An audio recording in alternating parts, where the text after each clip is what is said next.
ओम नमः शिवाय। प्रिय भक्तगणों, आज हम आपको एक बड़ी ही अद्भुत कहानी सुनाने जा रहे हैं। अगर आप यह कहानी सुन रहे हैं तो कृपया पूरा सुने। इस कथा को आधा अधूरा छोड़कर जाने की गलती मत करना, क्योंकि इस पवित्र कथा को पूरा सुनने से मनचाहा फल की प्राप्ति होगी। इसलिए इस कथा को पूरा सुने। आप अगर भोलेनाथ के सच्चे भक्त हैं तो भोलेनाथ का अनादर ना करें। यह कथा बहुत ही आनंदित करने वाली कथा है। इस कथा को सुनकर आप निराश नहीं होंगे कि आपने अपना बहुमूल्य समय नष्ट कर दिया। आप भगवान भोलेनाथ की भक्ति में खो जाएंगे। तो चलिए इस कथा को शुरू करते हैं। मित्रों, आज के इस वीडियो में हम आपको बताएंगे कि किस स्त्री के भाग्य में पुत्र की प्राप्ति नहीं होती है और वह कौन से कार्य हैं जो एक पतिव्रता स्त्री को अपने जीवन में कभी नहीं करना चाहिए। और साथ में आपको बताएंगे कि किस श्राप के कारण कलयुग की स्त्रियां पराये मर्दों से संबंध बनाती हैं और उन्हें अपने पति से ज्यादा पराये मर्द क्यों अच्छे लगते हैं। मित्रों, आज के इस वीडियो में हम आपको एक कथा सुनाएंगे जिसमें आपको बताएंगे कि किस स्त्री के भाग्य में पुत्र की प्राप्ति नहीं होती है और पुत्र प्राप्ति के लिए उसे क्या करना चाहिए। और आगे आपको बताएंगे कि किस श्राप के कारण कलयुग की स्त्रियां पराये मर्दों से संबंध बनाती हैं और उन्हें अपने पति से ज्यादा पराये मर्द क्यों अच्छे लगते हैं। इसीलिए इस वीडियो को सभी से आग्रह है कि पूरा अंत तक जरूर देखना चाहिए। मित्रों, एक समय की बात है जब माता पार्वती पृथ्वी लोक पर भगवान शिव के आज्ञा अनुसार भ्रमण के लिए आती हैं और यहाँ पर वह देखती हैं कि बहुत से लोग दुखी हैं और उनके दुख का कारण पूछती हैं।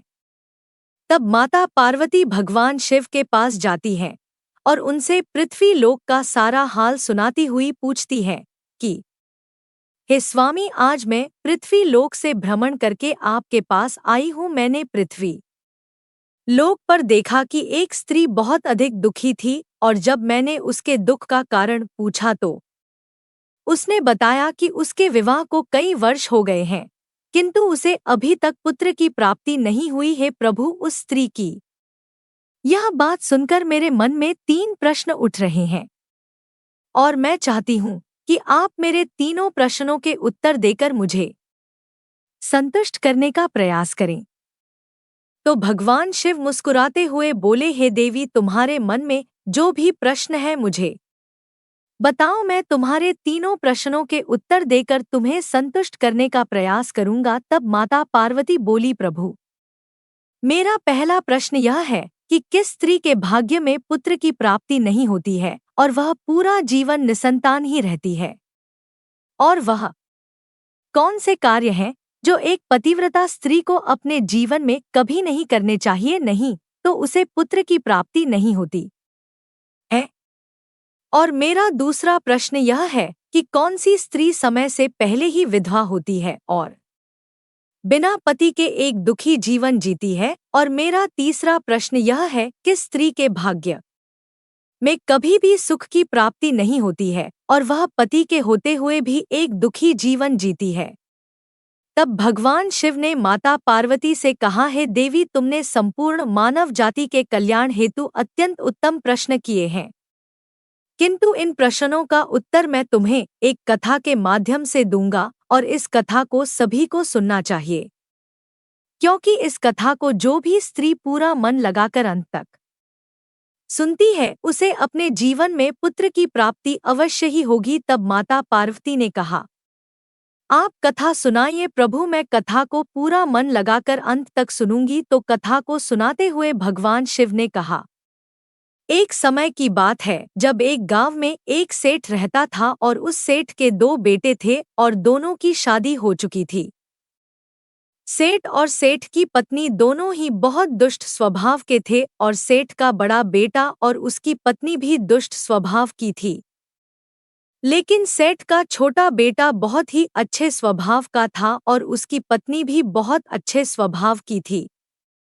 वह अकेले ही घर का सारा काम करती थी। इतना सब कुछ करने के बाद भी सेठ की पत्नी और बड़े बेटे की पत्नी हमेशा उसका अपमान करती रहती थी। फिर कथा को आगे बताते हुए भगवान शिव कहते हैं, सेठ की बड़ी बहू का एक बेटा था और छोटी बहू को एक पुत्री थी। सेठ की पत्नी हमेशा उस पुत्री को लेकर अपनी छोटी बहू को ताना मारती रहती थी।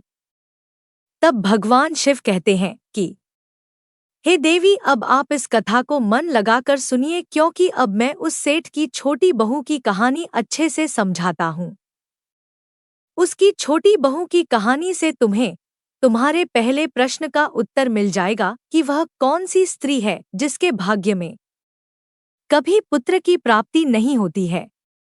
तो अब कथा को ध्यान से सुनो। उस सेठ की जो पत्नी थी वह पहले से ही बड़े ही दुष्ट स्वभाव की थी और उसके दुष्ट स्वभाव के कारण घर के सभी लोग उससे बहुत ज्यादा परेशान थे और वह अपनी छोटी बहू को बहुत ही ज्यादा परेशान करती थी। उसको परेशान करने में उसे बहुत मजा आता था। सेठ की छोटी बहू का नाम सुनिधि था और वह बेचारी घर का सारा काम करती थी। फिर भी सेठ की पत्नी उसे हमेशा बहुत परेशान करती थी। वह कितना भी घर का काम कर ले पर सेठ की बीवी हमेशा उसे ही डांटती रहती थी। एक दिन जब सुनिधि घर में झाड़ू लगा रही थी तो सेठ की पत्नी बोली, इतनी देर हो गई, तू अभी तक झाड़ू ही नहीं लगा पाई। मैं मंदिर जा रही हूँ और जब तक वहां से आऊंगी तब तक खाना बन जाना चाहिए। आते ही मैं खाना खाऊंगी। फिर वह बेचारी घर की साफ सफाई करके खाना बनाने में लग गई और खाना बनाते समय वह मन में सोच रही थी, मैं घर का इतना काम करती हूँ फिर भी मेरी सास मुझे हमेशा डांट रहती है और हमेशा परेशान करती रहती है और कभी भी प्रेम से बात नहीं करती है। घर का सारा काम मुझसे ही करवाती है। फिर वह इतना सोच ही रही थी तभी दरवाजा खटखटाने की आवाज आई तो उसने सोचा अभी तो खाना तैयार भी नहीं हुआ और लगता है मेरी सासू माँ आज बहुत जल्दी ही मंदिर से लौट आई है। फिर सुनिधि दरवाजे के पास गई और दरवाजा खोला तो उसने देखा कि दरवाजे के बाहर एक साधु महाराज खड़े हैं। फिर वह साधु महाराज सुनिधि कहते हैं, बेटी मुझे कुछ भोजन करा दो, मुझे बहुत जोर की भूख लगी है।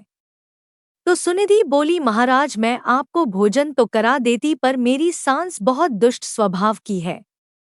वह मुझे बहुत डांट और अभी वह मंदिर गई है, मंदिर से आती ही होंगी। यदि वह आ गई और उन्होंने मुझे आपको भोजन कराते देख लिया तो मुझे बहुत मारेगी, इसीलिए मैं आपको भोजन नहीं करा सकती। तो साधु बोला, बेटी थोड़ा सा ही भोजन करा दो, मैंने सुबह से कुछ नहीं खाया है।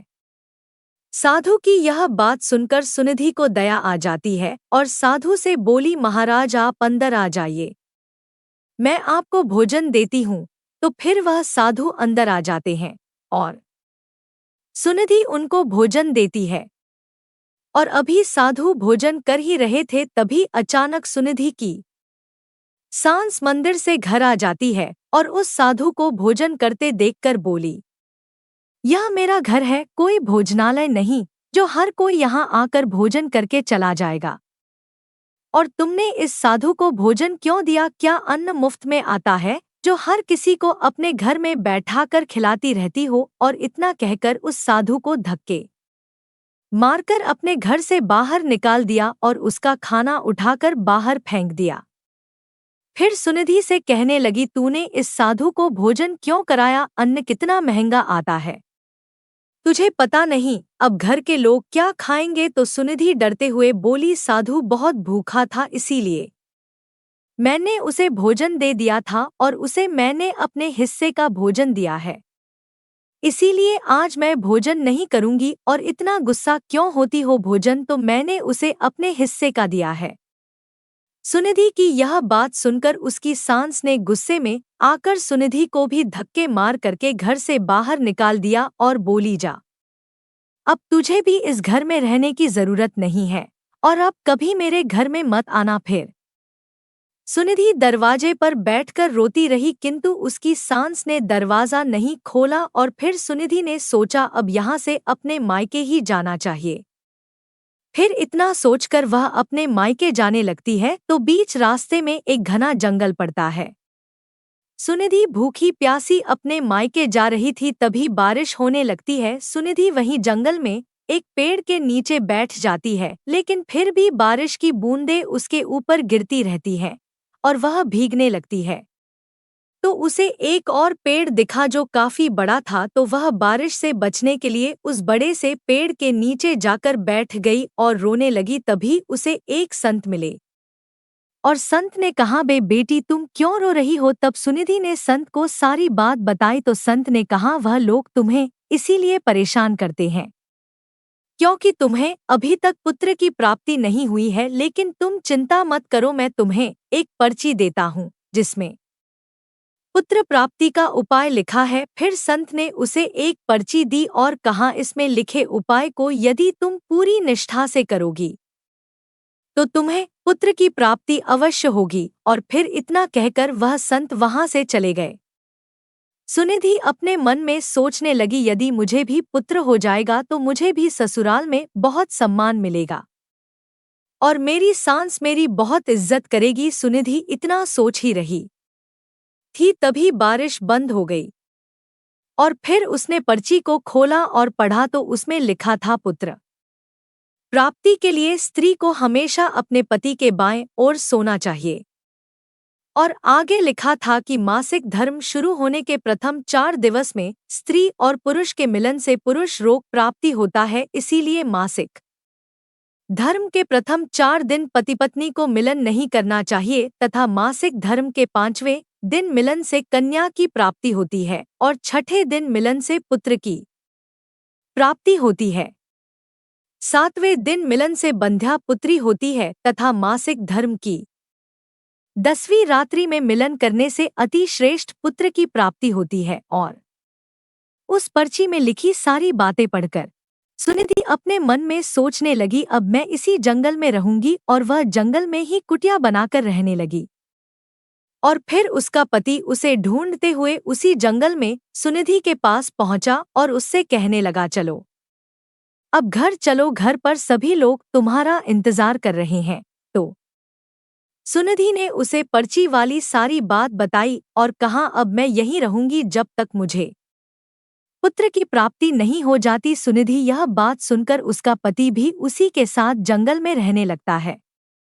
और फिर सुनिधि ने अपने मासिक धर्म के दौरान मासिक धर्म की 10वीं रात्रि में अपने पति के साथ मिलन किया और वह गर्भवती हो गई। फिर सुबह स्नान करके सुनिधि पूजा पाठ करने के लिए बैठी हुई थी, तभी उसका पति लकड़ी काटने के लिए चला गया और फिर भयंकर तूफान आया जिससे उसकी झोपड़ी उड़ गई और भारी बारिश होने लगी। और फिर बारिश से बचने के लिए सुनिधि उसी बड़े से पेड़ के नीचे जाकर बैठ गई और उस पेड़ पर 2 राक्षसी रहती थी जो इस समय बाहर गई हुई थी। और थोड़ी ही देर बाद वह दोनों राक्षसी पेड़ पर आकर बैठ गई और उसी पेड़ के नीचे सुनिधि बैठी थी। फिर वह राक्षसी आपस में कहने लगी, चलो सोने के टापू पर चलते हैं। तो दूसरी कहने लगी, पर चलेंगे कैसे? तो पहली राक्षसी बोली, इसमें कौन सी बड़ी बात है, इस पेड़ को अभी उड़ा देती हूँ, इसी से चलेंगे। इतना कहकर वो दोनों राक्षसी उस पेड़ पर बैठकर सोने के टापू की तरफ निकल लेती हैं और उसी पेड़ के नीचे पेड़ की जड़ पर सुनिधि भी बैठी थी, इसीलिए साथ में वह भी उड़ने लगती है। किंतु राक्षसी को यह बात नहीं पता होती है कि इसी पेड़ के नीचे एक औरत भी है। फिर कुछ ही देर में वह दोनों राक्षसी सोने के टापू पर पहुंच जाती हैं और फिर दोनों राक्षसी को भूख लगी तो वह दोनों पेड़ से उतरकर शिकार करने के लिए चली गई। फिर सुनिधि ने पेड़ की जड़ से उतरकर जब सोने के टापू पर पैर रखा तो उसने देखा यहाँ तो सब सोना ही सोना है। तो वह जल्दी जल्दी सोने को अपनी साड़सार नहीं लगी और जितना सोना भर सकती थी उतना भर लिया और फिर दोबारा से उसी पेड़ की जड़ पर जाकर बैठ गई। फिर कुछ देर बाद दोनों राक्षसी शिकार करके वापस आ गई और फिर पेड़ के ऊपर बैठ गई और फिर दोनों आपस में कहने लगी, चलो अब यहाँ से चलते हैं। और फिर कुछ ही देर में वह दोनों पेड़ को लेकर वहीं पर पहुंच गई। फिर सुनिधि तब तक पेड़ की जड़ पर ही चुपचाप बैठी रही जब तक वह दोनों राक्षसी वहां से चली नहीं गई। फिर कुछ देर बाद वह दोनों राक्षसी वहां से चली गई और फिर राधिका सोने को लेकर पेड़ की जड़ से नीचे आ गई और सोचने लगी, इतना सारा सोना लेकर मैं अपने घर जाऊंगी तो मेरी सांस इतना सोना देखकर खुश हो जाएंगी और मुझे परेशान करना बंद कर देंगी और मुझसे घर का काम भी नहीं कराएंगे। सुनिधि यह सोच ही रही थी, तभी उसका पति भी जंगल से लकड़ी काट कर आ गया और सुनिधि से कहने लगा, इतना सारा सोना तुम कहाँ से लाई हो? तो सुनिधि ने उसे राक्षसी वाली सारी बात बताई और कहा, चलो अब हम लोग घर चलते हैं। तो उसका पति बोला, ठीक है, और फिर दोनों घर जाते हैं। और घर जाते ही सुनिधि ने अपनी सांस को सारा सोना दे दिया। फिर इतना सारा सोना देखकर उसकी सांस बहुत खुश हुई और उससे पूछने लगी कि तुम इतना सारा सोना कहाँ से लाई हो? तो सुनिधि ने अपनी सांस को राक्षसी वाली सारी बात बताई। फिर उसकी सांस ने सारा सोना ले लिया और उसके बाद सुनिधि से कहने लगी, इतने सोने से क्या होगा? जब वहां पर बहुत सारा सोना था तो तुझे और ज्यादा सोना लेकर आना था। इतना थोड़ा सोना लेकर क्यों आई हो? तो सुनिधि बोली, माँ जी, इतना सारा सोना तो है, और लाती तो क्या होता? तो उसकी सांस बोली, तुझे और ज्यादा सोना लाना था जिससे हमारी 7 पुश्तें बैठकर खाती फिर भी सोना खत्म ना होता। अब तू देख, इस बार मैं जाऊंगी और बहुत सारा सोना लेकर आऊंगी। तो सुनिधि ने कहा, माँ जी आप वहां मत जाओ, वहां जान का भी खतरा है। तो सांस बोली, नहीं मैं तो जाऊंगी और बहुत सारा सोना लेकर आऊंगी। और इस प्रकार उसकी सांस ने उसकी बात नहीं मानी और उसी जंगल में पहुंच गई और उसी पेड़ के नीचे जाकर बैठ गई जहां पर कुछ दिनों पहले सुनिधि बैठी थी। तो उसे राक्षसी उड़ाकर सोने के टापू पर ले गई थी। फिर कुछ देर सुनिधि की सांस पेड़ की जड़ पर बैठी रही और थोड़ी ही देर में वह दोनों राक्षसी वहां आई और उसी पेड़ पर बैठ गई। फिर एक राक्षसी कहने लगी, आज सोने के टापू पर नहीं बल्कि आज नदी के किनारे चलते हैं, वहां पर मछलियां खाएंगे। और इतना कहकर पेड़ को लेकर नदी की तरफ चल देती है। तभी उसकी सांस एकदम से बोल पड़ी, तुम दोनों पेड़ को सोने के टापू पर लेकर क्यों नहीं जा रही हो? तभी उन दोनों की नजर उसकी सांस पर पड़ी और उसकी सांस सोचने लगी, यह मैंने क्या बोल दिया? अब तो यह राक्षसी जान जाएंगी कि इस पेड़ पर कोई और भी है। फिर वो दोनों ने देखा कि इस पर तो एक स्त्री बैठी है। तो दोनों ने पेड़ को बहुत जोर से हिलाया जिसके कारण उसकी सांस पेड़ से नीचे गिर गई और उसकी मौत हो गई। उसके बाद जब उसके घर वालों को उसकी मौत का पता चला तो सभी लोग वहां पर पहुंच गए और सुनिधि कहने लगी, मैंने सासू माँ को समझाया था कि वहां मत जाओ, फिर भी वह वहां पर सोने के लालच में चली गई। अब इनके लालच का फल इन्हें मिल गया। मित्रों, फिर कथा को आगे बताते हुए भगवान शिव माता पार्वती से कहते हैं, इस तरह उसकी सास की मौत हो गई, इसीलिए हमें लालच नहीं करना चाहिए। और फिर कुछ समय के बाद सुनिधि को एक पुत्र हुआ और पुत्र प्राप्ति के बाद सुनिधि बहुत खुश थी और उसने अपने घर में एक दावत रखी जिसमें उसने बहुत से पंडितों और संत महात्माओं को अपने घर पर भोजन कराया। फिर भोजन करके सभी संत महात्माओं ने उसको बहुत आशीर्वाद दिया और उधर सेठ के बड़े बेटे की बहू जो हमेशा सुनिधि को पुत्र को लेकर ताने मारा करती थी, उसका मुंह हमेशा के लिए बंद हो गया। फिर कथा को आगे बताते हुए भगवान शिव माता पार्वती से कहते हैं, हे देवी, अब मैं तुम्हें तुम्हारे तीनों प्रश्नों के उत्तर देता हूँ। तुम्हारा पहला प्रश्न था कि कौन सी स्त्री के भाग्य में पुत्र की प्राप्ति नहीं होती है और वह पूरा जीवन निसंतान रहती है। तो समझ लो, जो स्त्रियां संत द्वारा दिए गए पर्ची में लिखी बातों के विपरीत कार्य करती हैं, उनके भाग्य में पुत्र की प्राप्ति नहीं होती है। और जो स्त्रियां अपने पति का आदर सम्मान नहीं करती हैं और हमेशा अपने पति से लड़ाई झगड़ा करती रहती है और अपने पति से हमेशा नाराज रहती हैं, उनके भी भाग्य में पुत्र की प्राप्ति नहीं होती है। इसीलिए प्रत्येक स्त्री को अपने पति का आदर सम्मान करना चाहिए। और तुम्हारा दूसरा प्रश्न था कि वह कौन सी स्त्री है जो समय से पहले ही विधवा हो जाती है और बिना पति के एक दुखी जीवन जीती है? तो जो स्त्रियां पति के होते हुए भी मांग में सिंदूर नहीं लगाती हैं और ना ही मंगलसूत्र पहनती हैं और जहां भी जाती हैं बिना सिंदूर और बिना मंगलसूत्र के जाती है, तथा पति के कहने पर भी उसकी बात नहीं मानती हैं और पराए मर्दों के साथ संबंध बनाती हैं, तो ऐसी स्त्रियां समय से पहले ही विधवा हो जाती हैं। इसीलिए एक शादीशुदा स्त्री को पतिव्रता जीवन जीना चाहिए और अपने पति के अलावा पराए मर्दों को नजर उठाकर भी नहीं देखना चाहिए।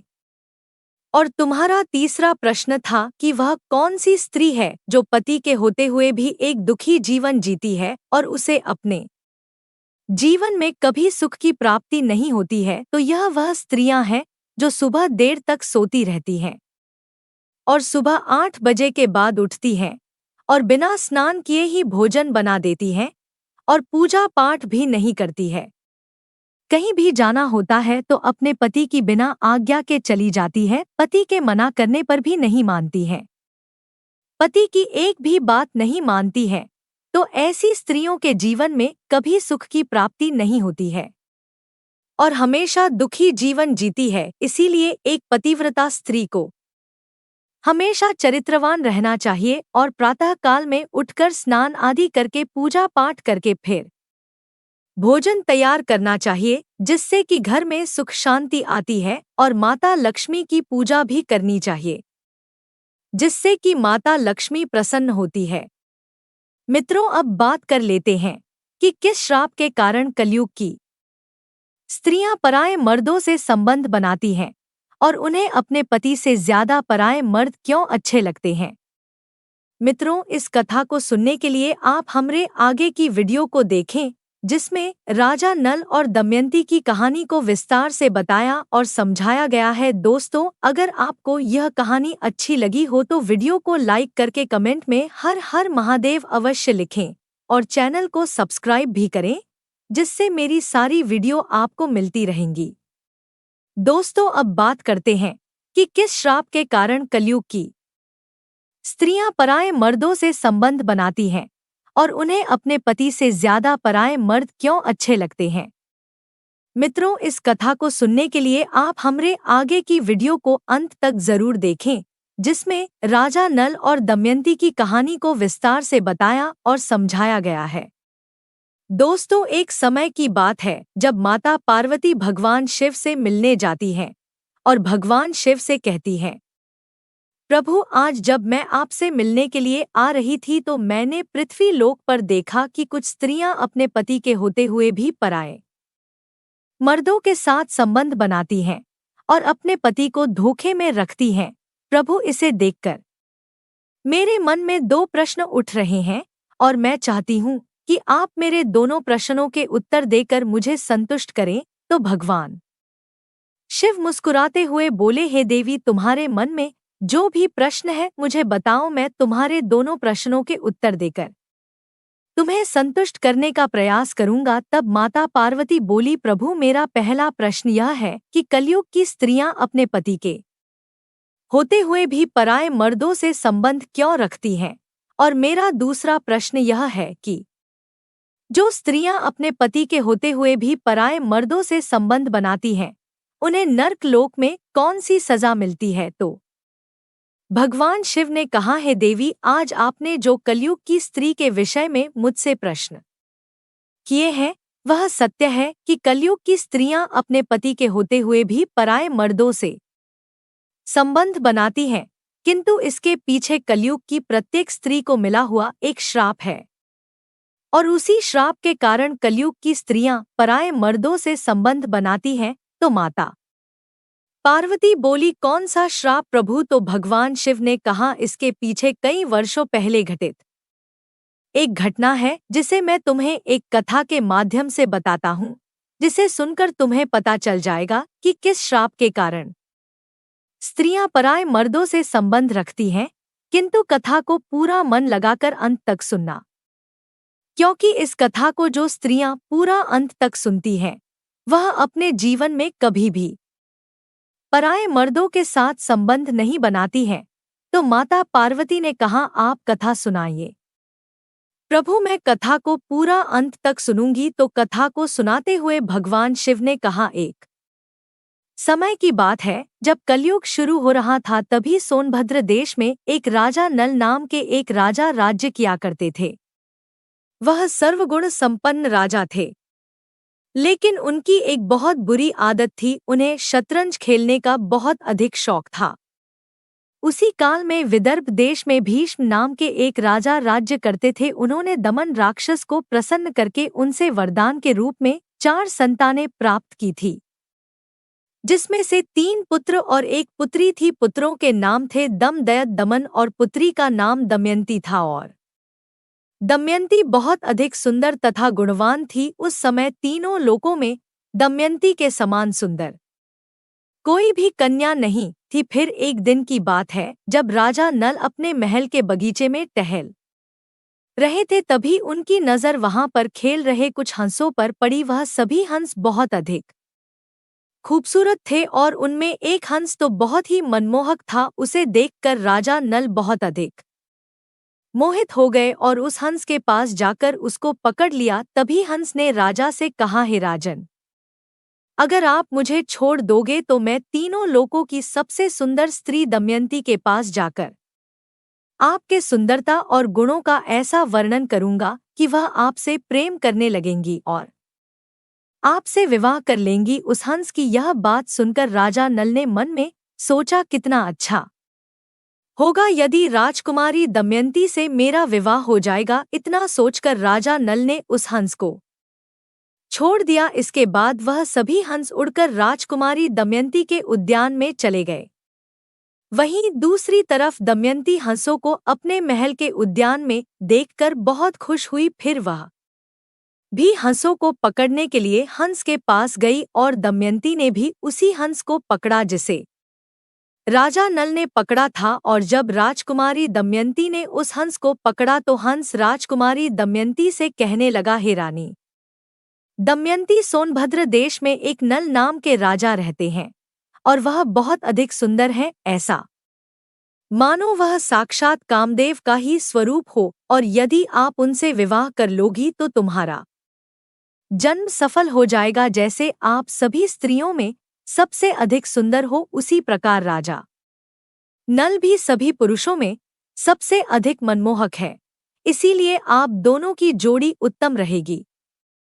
उस हंस की यह बात सुनकर राजकुमारी दमयंती के मन में राजा नल से मिलने की इच्छा जाग उठी। फिर राजकुमारी दमयंती ने उस हंस से कहा, प्रिय हंस, तुम राजा नल तक मेरा प्रेम संदेशा पहुंचा दो। फिर हंस ने लौटकर राजा नल को दमयंती का संदेशा दे दिया। इसके बाद राजकुमारी दमयंती दिन रात राजा नल का ही ध्यान करती रहती थी। राजकुमारी दमयंती राजा नल से मिलने को व्याकुल हो रही थी, लेकिन उन्हें यह नहीं समझ आ रहा था कि वह राजा नल से मिले तो मिले कैसे। दिन रात राजकुमारी दमयंती राजा नल को ही याद करती रहती थी और खाना पना भी नहीं खाती थी, जिसके कारण वह दिन प्रतिदिन कमजोर होती जा रही थी। फिर इस तरह कुछ वर्ष बीत गए और राजकुमारी दमयंती के पिता राजा भीष्म ने सोचा कि अब मेरी पुत्री विवाह के योग्य हो गई है, अब मुझे इसका विवाह करा देना चाहिए। फिर इतना सोचकर राजा भीष्म ने अपनी पुत्री दमयंती के स्वयंवर का आयोजन किया, जिसमें उन्होंने सभी देशों के राजाओं को स्वयंवर के लिए बुलाया। अब स्वयंवर का निमंत्रण मिलने के बाद सभी देश के राजा वहां पहुंचने लगे। उधर जब देवर्षि नारद से सभी देवताओं को भी दमयंती के स्वयंवर का समाचार मिला तो देवराज इंद्र भी दमयंती के स्वयंवर के लिए निकल पड़े और राजा नल को भी संदेशा भेजा गया था। तो राजा नल भी तुरंत ही दमयंती के स्वयंवर के लिए चल पड़े। अब राजा नल के इतने अधिक सुंदर रूप को देखकर देवराज इंद्र ने रास्ते में ही अपने विमान को रोक दिया और अपने विमान से स्वयंवर के लिए निकल पड़े। और राजा नल को भी संदेशा भेजा गया था, तो राजा नल भी तुरंत ही दमयंती के स्वयंवर के लिए चल पड़े। अब राजा नल के इतने अधिक सुंदर रूप को देखकर देवराज इंद्र ने रास्ते में ही अपने विमान को रोक दिया और अपने विमान से उतरकर सभी देवता राजा नल के पास गए और फिर देवराज इंद्र ने राजा नल से कहा, हे राजन, आप बहुत ही सुंदर और गुणवान हैं।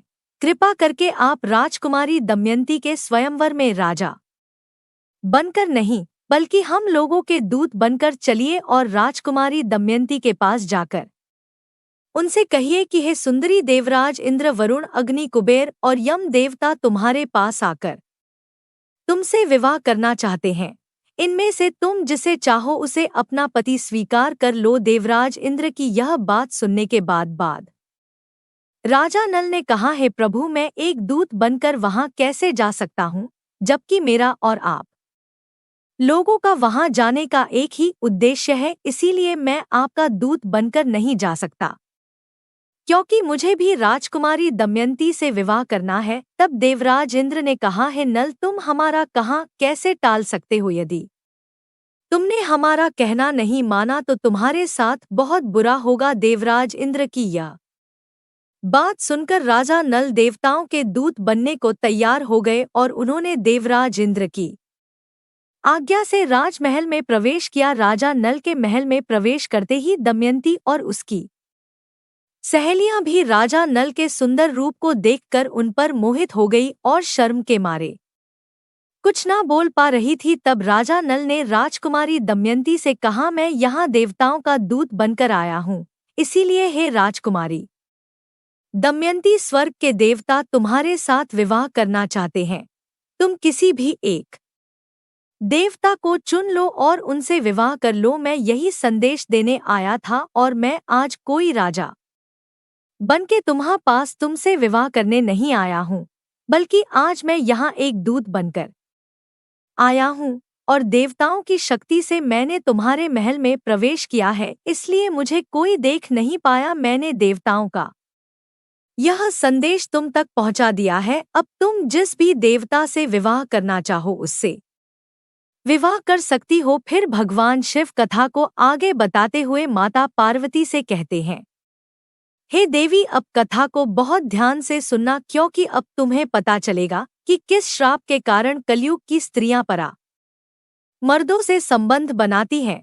तो माता पार्वती ने कहा, ठीक है। तो कथा को आगे बताते हुए भगवान शिव ने कहा, फिर राजकुमारी दमयंती राजा नल से कहती हैं, हे राजन, मैं किसी और से नहीं, बल्कि मैं तो आपसे ही विवाह करना चाहती हूँ। मुझे आपके अलावा और कोई भी नहीं चाहिए। जिस दिन से मैंने हंसों की बात सुनी है, तब से ही मैं आपसे मिलने के लिए बहुत व्याकुल हो रही थी और तभी से मैं आपसे बहुत अधिक प्रेम करने लगी थी और आपके लिए ही मैंने राजाओं की भीड़ इकट्ठी की है। और मेरी आपसे एक प्रार्थना है कि आप राजा बनकर यहाँ आएं और मुझसे विवाह कर लें।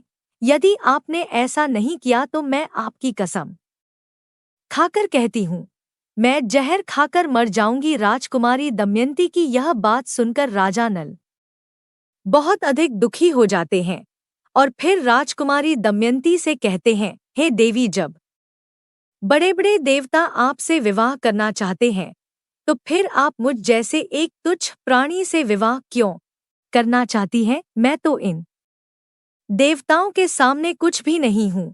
यह देवता मुझसे बहुत अधिक शक्तिशाली है और मुझसे कहीं अधिक गुणवान भी है।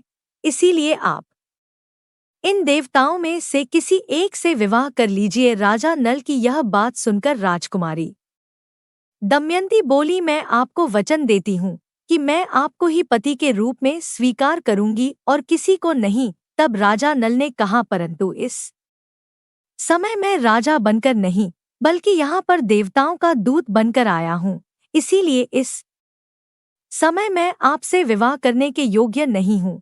तब राजकुमारी दमयंती बोली, इसके लिए मेरे पास एक उपाय है। यदि आप उस उपाय के अनुसार कार्य करेंगे तो आपको दोष भी नहीं लगेगा और हमारा विवाह भी संपन्न हो जाएगा।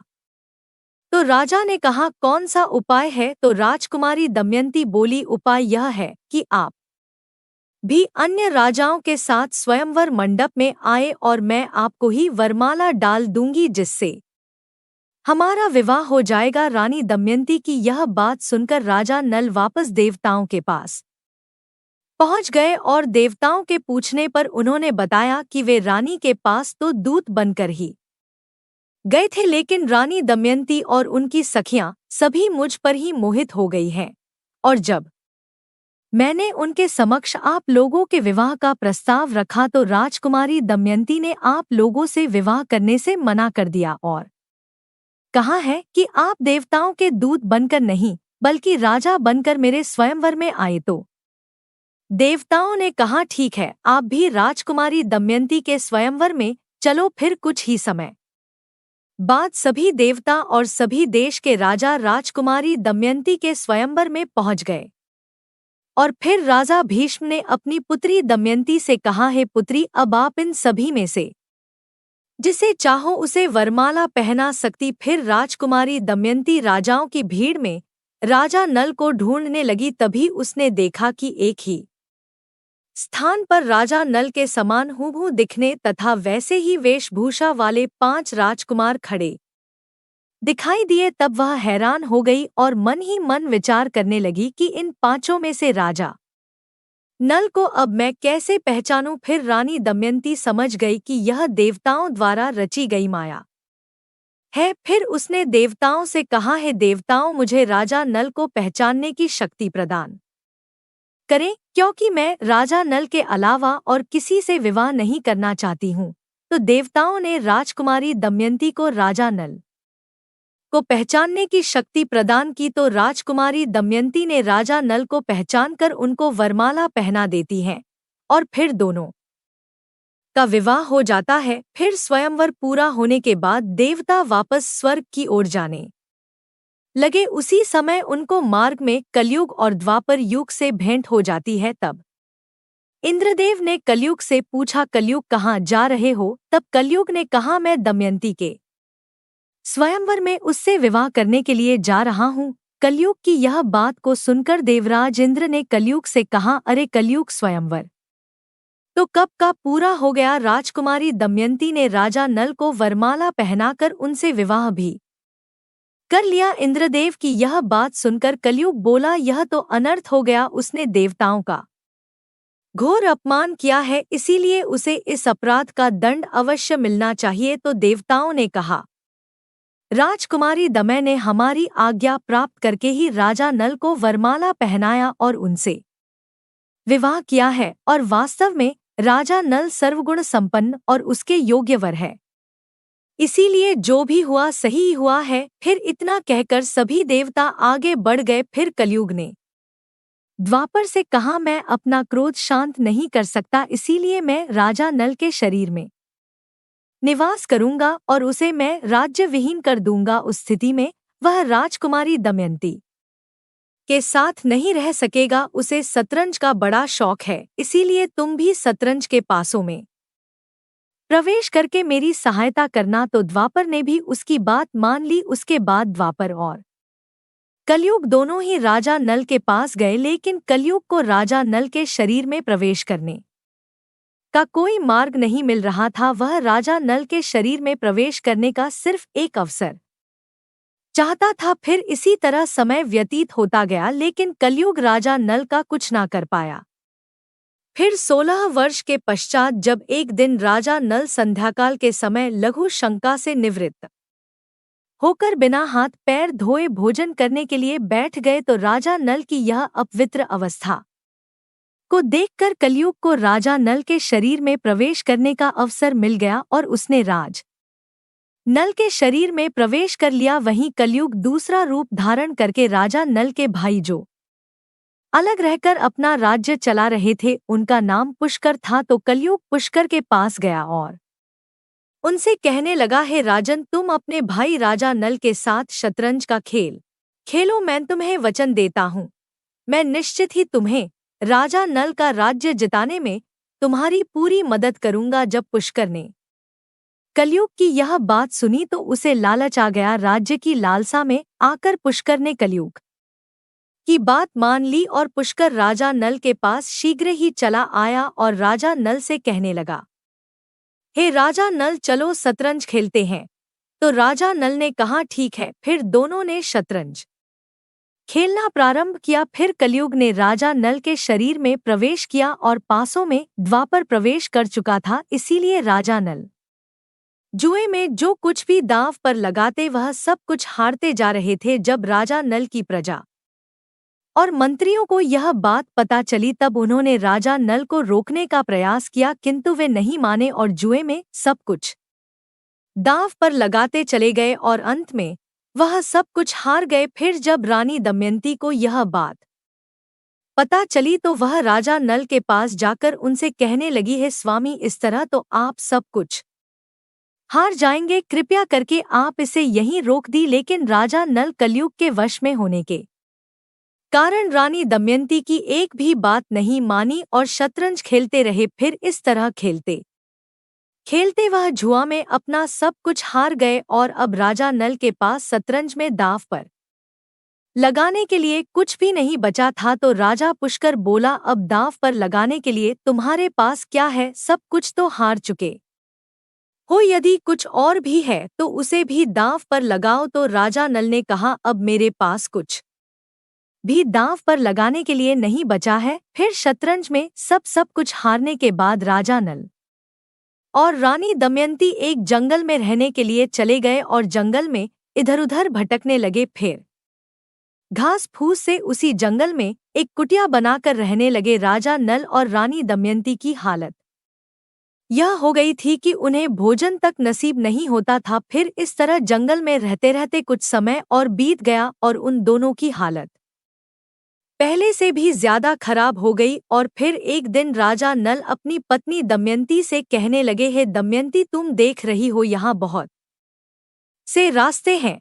यहाँ एक रास्ता अवंती की ओर जाता है तथा दूसरा रास्ता दक्षिण देश को जाता है। सामने विंध्याचल पर्वत है और यह कौशल देश का मार्ग है। राजा नल की यह बातें सुनकर रानी दमयंती की आंखें आंसुओं से भर गई और रानी दमयंती ने राजा नल से कहा, क्या आपको लगता है कि मैं आपको छोड़कर अकेली कहीं जा सकती हूँ?